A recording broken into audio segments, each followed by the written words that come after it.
materi kelas 8 terkait bentuk-bentuk mobilitas sosial. Ingin memotivasi murid untuk memperjuangkan, memperoleh cita-cita yang mereka inginkan gitu. Mungkin misalkan mendapatkan nilai yang baik, kalau enggak di sekolah kami itu ada yang namanya target tahfiz. Mereka berjuang untuk bagaimana lancar ketika sertifikasi tahfiz. Kemudian situasi atau latar belakang yang saya ambil, pertama itu adalah murid kurang efektif dan kurang semangat dalam. Kedua, pembelajaran cenderung terpusat pada guru, hasil belajarnya kurang optimal, untuk memperoleh keberhasilan dari dirinya sendiri. Berikutnya, tantangan di sini yang saya ambil pertama itu adalah mencari solusi untuk mengatasi kondisi yang terjadi dalam pembelajaran agar murid terlibat secara aktif. Di sini saya mencoba untuk mengklasifikasikan gambar profesi. Jadi bagaimana sebuah konsep mobilitas sosial mereka tuangkan dalam gambar yang sudah saya berikan. Jadi kalau misalkan gambarnya adalah seorang dokter atau seorang polisi, pastinya sebelum si profesi itu terjadi ada sebuah proses atau perjuangan. Nah, disinilah mobilitas sosialnya bermain.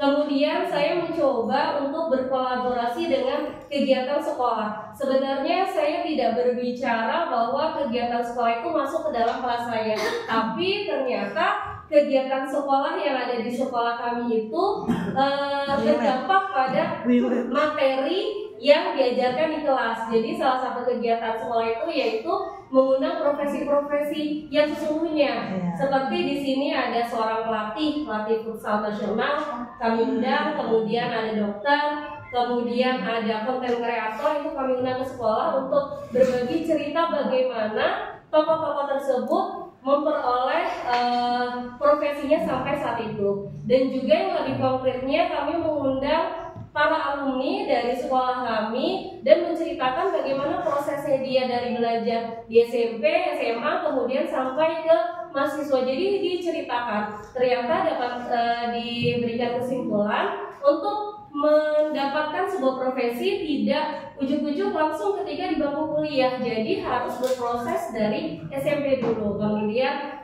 kan sekarang ada penjurusan gitu ya, sekolah yang bagaimana gitu, kemudian sampai ke universitasnya. Kemudian yang ketiga itu anak-anak ketika sudah termotivasi ingin tahu cita-cita atau profesinya, mereka mengaktualisasikan diri dengan membuat sebuah kata-kata untuk dirinya sendiri. Jadi di sini saya menyuruh anak-anak untuk memotivasi dirinya, kemudian kata-kata yang tersebut ditempel ke papan tulis, kemudian dibacakan gitu dengan kencang biar apa yang mereka inginkan itu akan terwujud. Berikutnya di sini ada aksi. Aksi ini ada strategi atau inovasi pembelajaran yang diharapkan. Dengan yang pertama pembelajarannya contextual teaching learning, kemudian menjadikan program sekolah yang tadi itu mengundang para profesi. Kemudian saya juga menayangkan sebuah video motivasi gitu ya, bagaimana di sini bagaimana tukang beca gitu ya yang mampu menyekolahkan anaknya sampai mendapatkan beasiswa ke luar negeri. Jadi itu adalah motivasi anak-anak bahwa belajar itu tidak mobilitas kesalahan.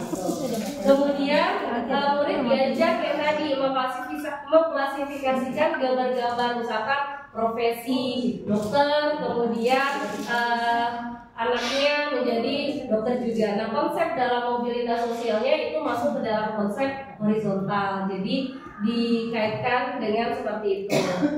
Berikutnya tadi ya kata-kata untuk mengaktualisasikan diri mereka itu di aksinya. Hasil dan refleksinya ternyata dengan ketiga cara yang saya lakukan tadi di kelas, ternyata murid menjadi lebih aktif dalam pembelajaran, kemudian media video dan mengundang para profesi tersebut menjadi lebih termotivasi bahwa ketika mereka ingin menjadi konten kreator mungkin bisa belajarnya dari sekarang dengan mengedit video. Berikutnya, adanya KPD mengklasifikasi gambar-gambar sangat mempengaruhi terhadap konsep pemahaman mereka tentang mobilitas sosial yang mereka pelajari. Jadi di sini ada klasifikasinya mobilitas horizontal dan mobilitas vertikal. Kalau misalkan horizontal berarti profesinya sama atau setara. Sedangkan kalau mobilitas vertikal ada vertical climbing, ada vertical swimming. Kalau climbing berarti seseorang itu harus berusaha untuk bagaimana mencapai tingkat yang lebih baik gitu, karena climbing itu kan naik ya, statusnya naik. Nah, sedangkan kalau misalkan silking berarti turun ke bawah, ada proses yang seperti itu. Mereka juga mampu untuk melihat lingkungan sekitar mereka. Contohnya adalah seperti kemarin itu contohnya adalah para tokoh gitu ya, yang tadinya mendapatkan sebuah amanah atau jabatan yang tinggi, kemudian dia menyalahgunakan amanahnya, kemudian dipenjara. Berarti maksudnya ke mobilitas apa orang tersebut? Oh, mereka langsung paham, turun atau silking. Kemudian yang sebaliknya, kalau climbing berarti ada tingkatannya. Ada lagi ini dari guru biasa jadi wakil. Contohnya adalah ketika orang tuanya menyekolahkan anaknya sampai ke jenjang yang paling tinggi. Nah, itu masuknya kemana? Oh, klasifikasinya masuk ke vertical climbing antar generasi kayak gitu. Jadi dengan klasifikasi gambar-gambar tersebut, anak-anak mampu memahami nih ternyata vertikal ataupun horizontal itu ada di kehidupan mereka sehari-hari dan mereka termotivasi bagaimana nantinya masa depan saya mampu untuk menjadi vertical climbing gitu. Kemudian mereka ketika sudah mengklasifikasikan gambar tersebut dipresentasikan ke depan, kemudian diceritakan ke teman-temannya bagaimana proses dari perjuangannya tersebut. Kemudian lebih serius dalam belajar agar cita-cita yang dia inginkan itu tercapai dan menulis serta menempelkan kata motivasi sebagai aktualisasi diri mereka. Kemudian proses pelaksanaannya tadi ya yang sudah saya jelaskan di awal, yang membuka pembelajaran, kemudian guru mengajukan pertanyaan tematik itu yang biasa dilakukan sampai pada akhir pembelajarannya itu adalah menempelkan aktualisasi dirinya.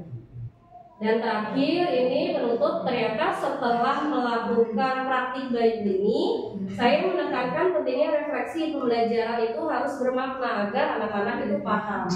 Berikutnya, mengaitkan profesi bentuk mobilitas sosial ternyata mampu membuat murid mengenali bahwa setiap individu itu memiliki peluang untuk menjadi sukses.